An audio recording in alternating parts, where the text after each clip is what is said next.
प्यारे दोस्तों, आज हम आपको बादशाह के दो बेटे और चिड़िया और तोता का वाक्य सुनाने वाले हैं। ये वाक्य बहुत ही दिलचस्प है। आप इस वीडियो को आखिर तक देखते रहे और अगर लाइक नहीं किया है तो लाइक भी कर दें। तो आइए शुरू करते हैं। बहुत ज़माने पहले की बात है। किसी मुल्क में एक बादशाह हुकूमत करता था। उसकी एक मल्लिका थी, बहुत ही खूबसूरत और नेक सीरत। उनके दो बेटे थे। बादशाह और मल्लिका अपने दो बेटों से बहुत मोहब्बत करते थे। एक बार का जिक्र है कि बादशाह के बाग में चंद दिनों से एक चिड़िया और चिड़ा घोंसला बनाए बैठे थे। चंद ही दिनों में उन्होंने बड़ी मेहनत से घास का एक तिनका इकट्ठा करके अपने रहने के लिए घोंसला तैयार कर लिया। बादशाह की रानी यह सब कुछ कुछ दिनों से देख रही थी कि किस मेहनत से चिड़िया और चिड़े ने मिलकर घोंसला तैयार किया। फिर चिड़िया ने उस घोंसले में अंडे दी। फिर एक दिन उओं से नन्हे मुन्ने बच्चे निकल आए और उन्होंने भूख के मारे चू चू करके शोर मचाना शुरू कर दिया। उन बच्चों की खुराक का इंतजाम चिड़ा और चिड़िया दोनों मिलकर करते थे। मल्लिका रोजाना यह मंजर देखती रहती थी। इत्तेफाक से एक रोज चिड़िया मर गई और चिड़ा बच्चों की देखभाल के लिए एक नई चिड़िया को ब्याह कर अपने घोंसले में ले आया। सौतेली माँ को यह बच्चे बिल्कुल अच्छे नहीं लगते थे और एक दिन चिड़िया ने मौका पाकर उन बच्चों को चावल के दाने खिला ला दिए, जो उनके हलक में फंस गए और वह दोनों बच्चे मर गए। उसने बच्चों की मौत की खबर चिड़े से छुपा कर रखी। महल की मल्लिका शुरू से ही देख रही थी कि किस तरह नई चिड़िया ने पहले चिड़िया के बच्चों को मौत की नींद सुला दिया। मल्लिका बहुत गमगीन हुई और उसको ख्याल आया कि खुदा ना करे, अगर वह मर गई तो बादशाह जरूर दूसरी शादी कर लेगा और नई चिड़िया की तरह वो औरत भी मेरे बच्चों के साथ ऐसा ही सलूक करेगी।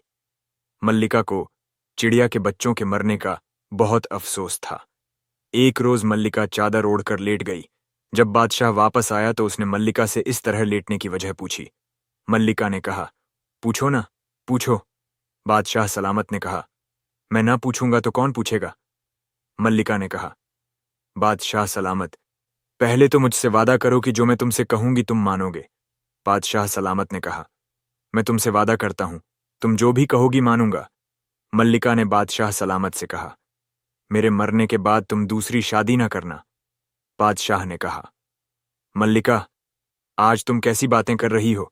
फिर मल्लिका ने बादशाह को सौतेली माँ के हाथों चिड़िया के बच्चों को मरने वाली बात बताई, जिसे सुनकर बादशाह को भी बहुत अफसोस हुआ। बादशाह ने मल्लिका को हर तरह का हौसला दिया कि ऐसी छोटी छोटी बातों से इसे परेशान मत हो, लेकिन मल्लिका किसी तरह न मानी। आखिर बादशाह ने मल्लिका से वादा कर लिया कि तुम्हारी मौत के बाद मैं दूसरी शादी ना करूंगा। इसके बाद कुछ यूं हुआ कि कुछ ही अरसे के बाद मल्लिका बीमार हुई और उसका इंतकाल हो गया। शुरू शुरू में तो बादशाह को मल्लिका की मौत का बहुत गम था, बहुत दुख था, लेकिन वक्त के साथ साथ रफ्ता रफ्ता वह यह गम भूल गया। कुछ अर के बाद वजीर और दरबारियों ने बादशाह को घेर लिया और कहने लगे, बादशाह सलामत, आप कब तक यूं तना जिंदगी गुजारेंगे? आप शादी कर लें। पहले पहल तो बादशाह ने शादी से इनकार किया क्योंकि वह अपनी मल्लिका से मोहब्बत करता था, मगर जब वजीर ने उसे बहुत मजबूर किया तो बादशाह ने उनके कहने पर शादी कर ली। नई मल्लिका को जब पता चला कि बादशाह के दो बेटे हैं तो उसके दिल में उन दोनों के लिए नफरत पैदा हो गई और वह उन्हें महल से बाहर निकालने के लिए सोचने लगी। एक दिन बादशाह की नई मल्लिका भी चादर ओढ़कर लेट गई। बादशाह ने मल्लिका से उदास होने की वजह पूछी तो मल्लिका बोली, मुझे आपका बेटा रऊफ बिल्कुल अच्छा नहीं लगता। या तो मुझे तलाक दे दो या रूफ को देश निकाल दो। बादशाह कुछ देर सोचता रहा, फिर मल्लिका से कहने लगा, तुम उदास मत हो, मैं आज ही अपने बेटे रूफ को देश निकाला दे देता हूं। बादशाह ने एक तख्ती पर तहरीर लिखवाकर महल के बाहर लटका दी कि रऊफ को बादशाह की तरफ से देश निकाला है। अब रूफ को महल में दाखिल होने की इजाजत नहीं, वह हमारा महल छोड़कर यहां से कहीं दूर चला जाए। जब रूफ और वसीम दोनों भाई वापस महल लौटे तो उन्होंने महल के बाहर दरवाजे पर तख्ती लटकी हुई देखी तो वह बड़े परेशान हुए। सोचने लगे, पहले माँ ने साथ छोड़ दिया और अब मेरे वालिद ने भी महल में दाखिल होने पर पाबंदी लगा दी। अब जाऊं तो कहां जाऊं? रऊफ ने अपने छोटे भाई से कहा, तुम महल के अंदर जाओ, मुझे तो देश निकाला मिल गया है। यह सुनकर छोटे भाई ने कहा, भाईजान, आज अब्बा जान ने तुम्हें देश निकाला दे दिया है। कल को अब्बा जान के दिल में न जाने क्या आ जाए कि वह मुझे भी महल से निकाल दे, इसलिए मैं भी आपके साथ चलता हूं। लिहाजा वह दोनों भाई महल छोड़कर चले गए। चलते चलते वह एक घने जंगल में पहुंच गए। अब वह बहुत ज्यादा थक चुके थे और उन्हें भूख भी लग रही थी। उन्होंने जंगल के फल खाकर अपना पेट भर लिया। शाम हो गई थी। छोटे भाई वसीम को नींद आ रही थी, तो बड़े भाई रौफ ने कहा, तुम सो जाओ, मैं तुम्हारा ध्यान रखूंगा चुनांचे। वसीम सो गया और रूफ ने पहरा देना शुरू कर दिया। चांदनी रात थी। जंगल का हर दरख्त और हर परिंदा साफ नजर आ रहा था। जब आधी रात का वक्त हुआ तो जिस दरख्त के नीचे वह ठहरे थे उसके सामने एक पीपल पर एक तोता और तोती उड़ते उड़ते आकर बैठ गए। तोती ने कहा, अगर कोई सुन रहा है तो गौर से सुन। जो कोई मेरा गोश्त भून कर खाएगा वह सुबह होते ही बादशाह बन जाएगा और उसको कोई भी मुश्किल पेश नहीं आएगी। रऊफ पहले तो तोती और तोते को इंसानी आवाज में बोलते देखकर हैरान रह गया और फिर तोते ने कहा, अगर कोई सुन रहा है तो मेरी बात गौर से सुने। जो कोई मेरा गोश्त भून कर खाएगा वह काफी मुश्किलात और मुसीबतों के बाद बादशाह बन जाएगा। रऊफ उन दोनों परिंदों की बातें सुन रहा था। उसने जल्दी से अपनी कमान से तीर निकाला और उन दोनों परिंदों का निशाना इस अंदाज से लिया कि एक ही तीर से दोनों परिंदे मर गए। रौफ ने जंगल से सूखी लकड़ियां इकट्ठा की आग जलाई और उन दोनों परिंदों का गोश्त भून लिया। तोते का गोश्त खुद खाया और तोती का गोश्त भून कर अपने छोटे भाई के लिए रख दिया ताकि उसका छोटा भाई आसानी से बादशाह बन जाए, और अपने लिए उसने मुश्किल रास्ता इख्तियार किया। कुछ देर के बाद बड़े भाई रऊफ को नींद सताने लगी तो उसने अपने भाई वसीम को जगाया और उसको तोती का भुना हुआ गोश्त खाने को दिया। वसीम ने वह गोश्त खाया और फिर रूफ सो गया। छोटे भाई के दिल में ख्याल आया कि रूफ ने कितनी मेहनत से उसके लिए परिंदे का गोश्त भून कर रखा। अब मुझे चाहिए कि मैं उसके लिए कोई अच्छा सा शिकार कर उसको खिलाऊं। उसने अपने बड़े भाई को उधर सोते हुए छोड़ा और खुद उसके लिए शिकार की तलाश में चल पड़ा। उसने जंगल में इधर उधर ढूंढना शुरू कर दिया। उधर रऊफ अकेला सो रहा था। उसे अकेला देखकर एक बहुत बड़ा सांप आम के दरख्त से नीचे उतर आया। उसने रूफ के मुंह से अपना मुंह लगाया और उसका सांस पी गया। ऐसा लग रहा था जैसे रूफ मर गया, लेकिन असल में वह जिंदा था। शिकार की तलाश में छोटा भाई खूब जंगल में इधर उधर घूमा, लेकिन नाकाम रहा। वह वापस अपने भाई रूफ के पास आया। कुछ ही देर में सुबह हो गई। जंगल में हर तरफ परिंदों ने शोर मचाना शुरू कर दिया। वसीम ने अपने बड़े भाई रऊफ को जगाने की कोशिश की, लेकिन वह ना जागा क्योंकि वह तो मर चुका था। छोटे भाई ने रोना शुरू कर दिया। फिर उसके दिमाग में ख्याल आया, अब मुझे अपने भाई के कफन दफन का इंतजाम करना चाहिए। वसीम कफन के लिए कपड़ा वगैरह लेने के लिए चल पड़ा। चलते चलते वह एक नए मुल्क में पहुंच गया। उस मुल्क के बादशाह का इंतकाल हो चुका था और बादशाह का कोई बेटा न था। इसलिए मरते वक्त बादशाह ने वसीयत की थी कि मेरी मौत के बाद एक बाज को हवा में उड़ाना और वह बाज जिस शख्स के सिर पर बैठ जाए तुम उसी को बादशाह बना लेना और यह मेरा ताज उसी के सिर पर रख देना। वसीम मुल्क में दाखिल हुआ और बाज उड़ता हुआ वसीम की तरफ आया और उसके सिर पर आकर बैठ गया। बाज के पीछे पीछे वजीर काजी और तमाम रियाया आ रही थी। उन्होंने जो बाज को वसीम के सिर पर बैठा हुआ देखा तो उसकी बड़ी इज्जत शुरू कर दी और उसके सिर पर ताज रख दिया। वजीर काजी और रियाया हाथ बांधे खड़े हो गए और अर्ज की, जहां अपना, आज से आप हमारे बादशाह हैं। छोटे भाई वसीम को जो अचानक बादशाहत मिली वह अपने बड़े भाई रऊफ को भूल गया। दूसरी तरफ जिस जगह दरख्त के नीचे रफ पड़ा हुआ था वहां से एक जोगी और जोगन का गुजर हुआ। उन्होंने रूफ को पड़ा हुआ देखा और उसका इलाज शुरू कर दिया और रूफ ठीक हो गया। रूफ ने उन दोनों का बहुत शुक्रिया अदा किया और उनके साथ चलने लगा। उन्होंने बताया, हम जोगी हैं, हमारा किसी एक जगह ठिकाना नहीं होता। हम हर वक्त सांपों की तलाश में रहते हैं, इसलिए हम कभी यहां तो कभी वहां भटकते रहते हैं और यह काम बहुत ही खतरनाक है, इसलिए हम तुम्हें अपने साथ नहीं ले जा सकते। फिर जोगन ने रऊफ को बहुत सारा प्यार किया।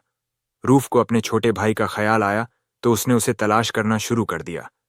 तलाश करते करते वह अपने भाई की बादशाहत में पहुंच गया। शहर के चारों तरफ ऊंची ऊंची फसील थी। शहर में दाखिल होने के कई दरवाजे थे जो शाम होते ही बंद कर दिए जाते थे।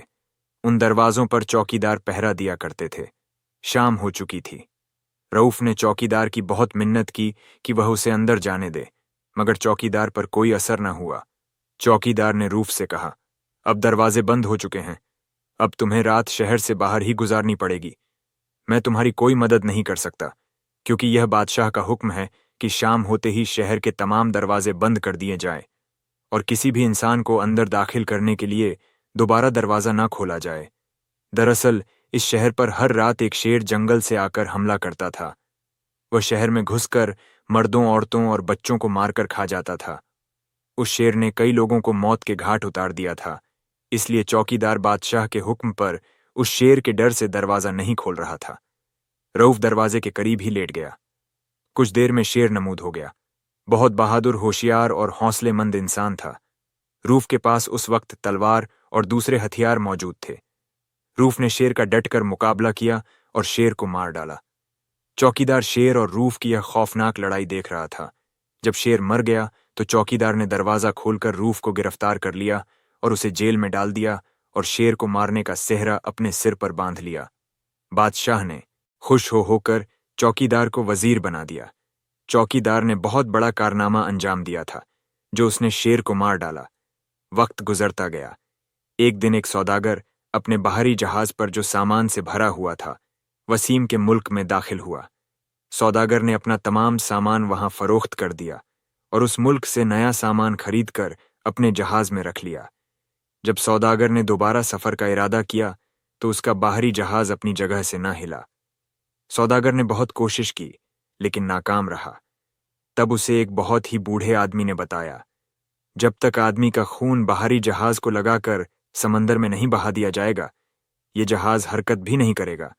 सौदागर ने बादशाह के दरबार में हाजिर होकर दरख्वास्त की, मुझे एक आदमी कुर्बानी के लिए चाहिए, जिसको कत्ल करके उसका खून समंदर में बहा दूं। उस आदमी के सिर के बदले में मैं मुंह मांगी कीमत देने को तैयार हूं।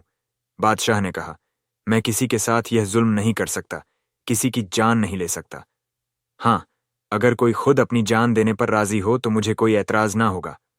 सौदागर ने बादशाह के हुक्म पर मुनादी करा दी, लेकिन कोई भी शख्स दौलत के लालच में अपनी जान देने को तैयार नहीं हुआ।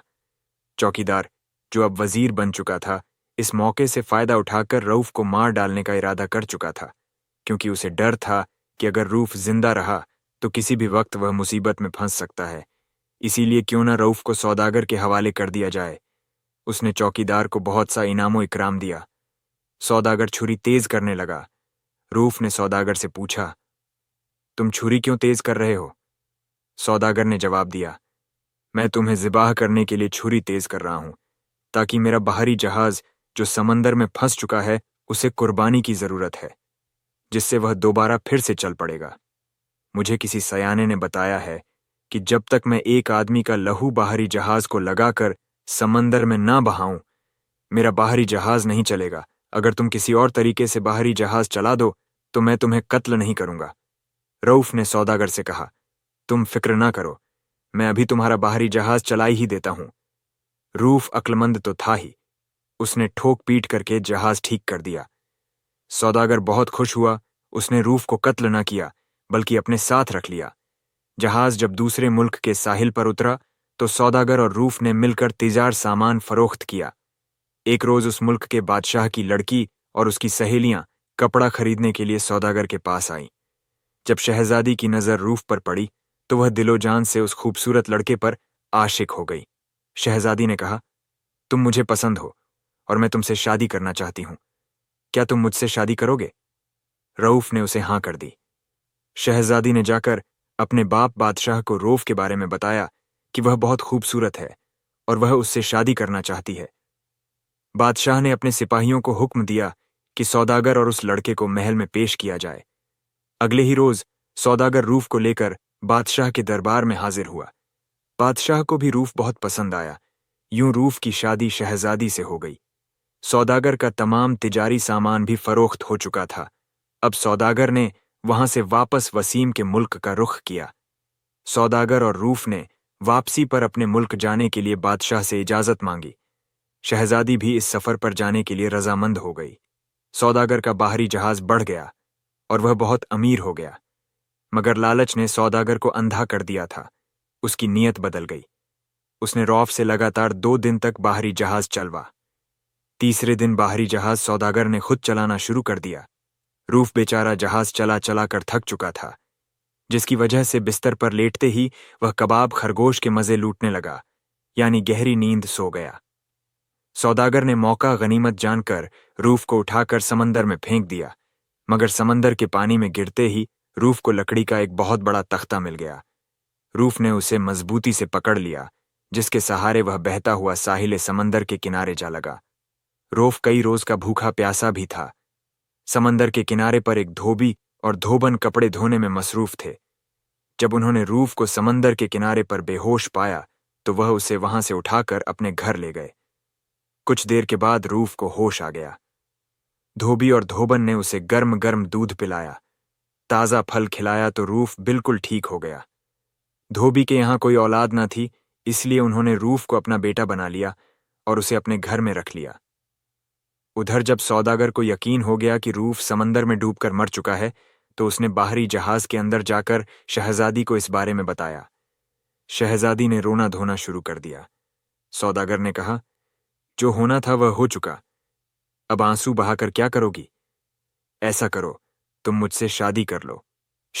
शहजादी ने कहा, मैं तुमसे शादी नहीं करूंगी।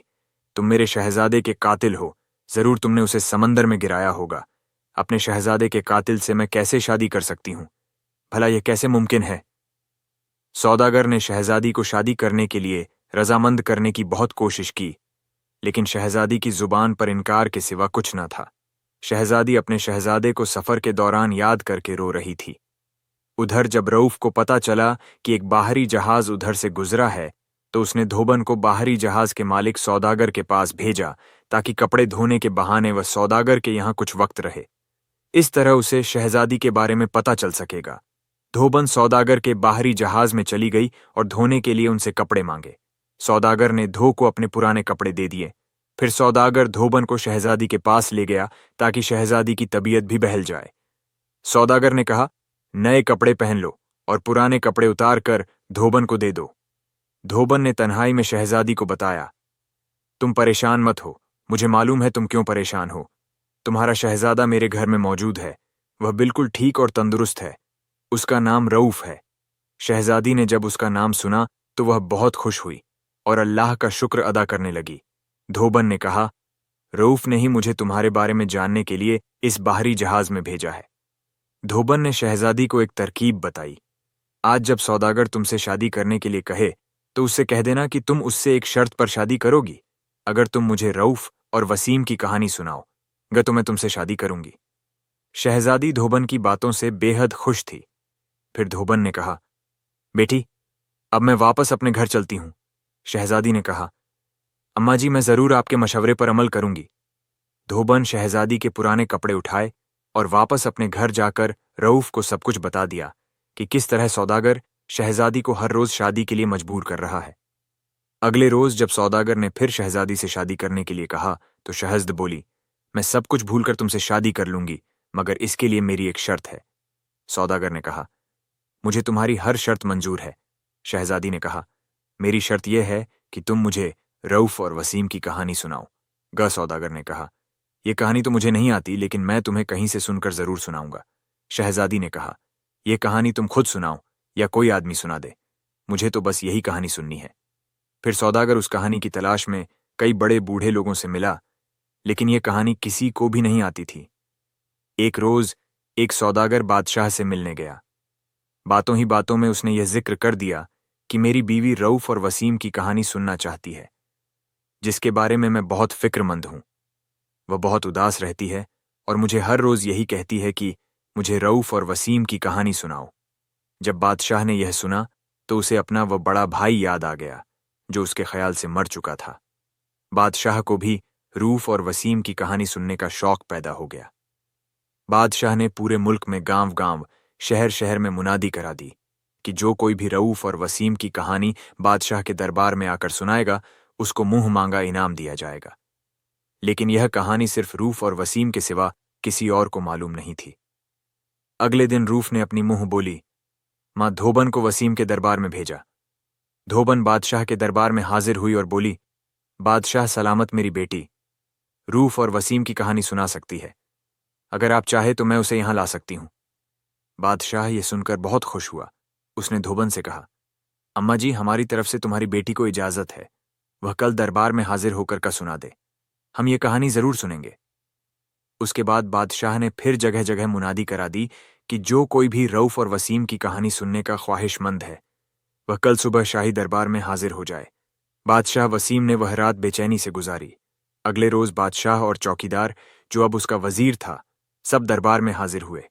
सौदागर भी हर सूरत में शहजादी को यह कहानी सुनाना चाहता था ताकि उसकी शादी उसके साथ हो जाए। इसलिए वह भी अपनी होने वाली बीवी को लेकर बादशाह के दरबार में पहुंच गया। धोबन की कोई बेटी नहीं थी।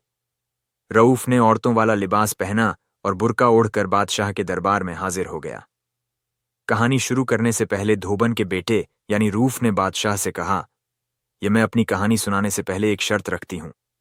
मैं बादशाह की कहानी थोड़ी थोड़ी करके सुनाऊंगा, सुनाने में जितने मर्जी दिन लग जाए। और इसके अलावा मेरी दूसरी शर्त यह है कि कहानी सुनाते वक्त जो कोई भी कहानी में बोले तो उसको सजाए मौत दी जाएगी या 100 कोड़े लगाए जाएंगे। अगर आपको मंजूर है तो मैं रऊफ और वसीम की कहानी सुनाती हूं। बादशाह ने धोबन की बेटी यानी रूफ की तमाम शर्तें कबूल कर लीं और रूफ ने कहानी शुरू कर दी। जब वह कहानी के एक हिस्से पर पहुंची जहां रूफ को सांप काट लेता है तो उसने कहा, अब बाकी कहानी अगले दिन सुनाऊंगा। घरों में चले गए। लेकिन बादशाह वसीम ने इन बातों को न मिलाना शुरू कर दिया, तो उसे भी याद आ गया कि वाकई इसी तरह हुआ था। अगले रोज फिर बादशाह के दरबार में लोग जमा हुए। धोबन की बेटी यानी रऊफ भी बादशाह के दरबार में आ गया और फिर वहीं से कहानी सुनाने की इजाजत चाही। बादशाह ने कहा, इजाजत है, और कहानी फिर से सुनानी शुरू कर दी। अब वह कहानी सुनाते सुनाते ऐसी जगह पर पहुंची जहां रऊफ को शहर में दाखिल करने के लिए चौकीदार शहर का दरवाजा नहीं खोल रहा था और रूफ एक शेर का मुकाबला करके उसको मार डालता है। चौकीदार जो वजीर था वह फौरन बोल पड़ा, बादशाह सलामत, यह कहानी झूठी है। शेर को तो मैंने मारा था और यह धोबन की बेटी कहती है कि रऊफ ने शेर को मारा था। फिर चौकीदार ने कहा, यह कहानी सरासर झूठी है।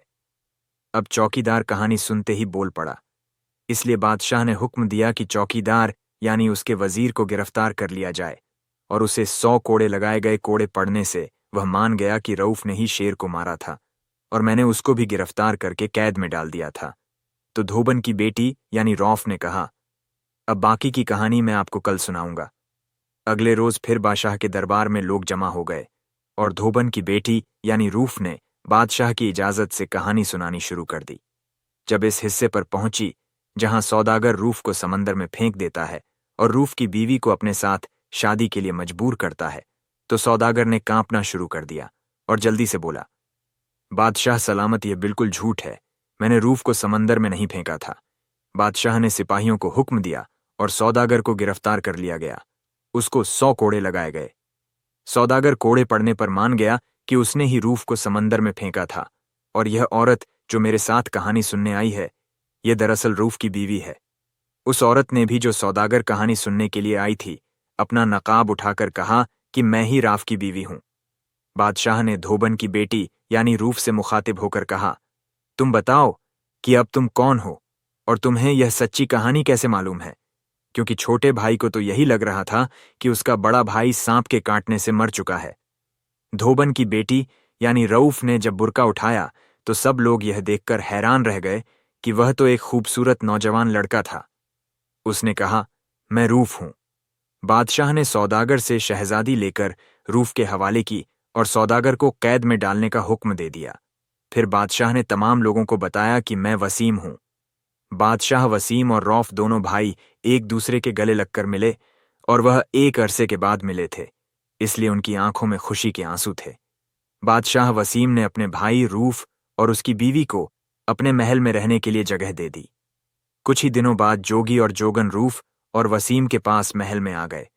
उन्होंने रूफ और वसीम को बताया कि तुम्हारा बाप और फला मुल्क का बादशाह है, वह वहां रहता है। वह बहुत बुरा हो चुका है और हर वक्त इन दोनों को याद करके रोता रहता है।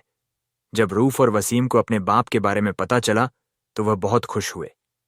वसीम रूफ और रूफ की बीवी जोगी और जोगन के साथ अपने बाप के मुल्क की तरफ रवाना हो गए। बादशाह अपने दोनों बेटों से मिलकर बहुत खुश हुआ। फिर कुछ दिनों के बाद बादशाह यानी उनका बाप मर गया और बादशाहत रूफ को मिल गई। रूफ उस मुल्क का बादशाह बन गया। इस तरह एक मुल्क का रूफ बादशाह बन गया और दूसरे मुल्क का वसीम बादशाह बन गया। वह दोनों ही बादशाह बन गए। उनकी सौतेली माँ भी अब तक मर चुकी थी।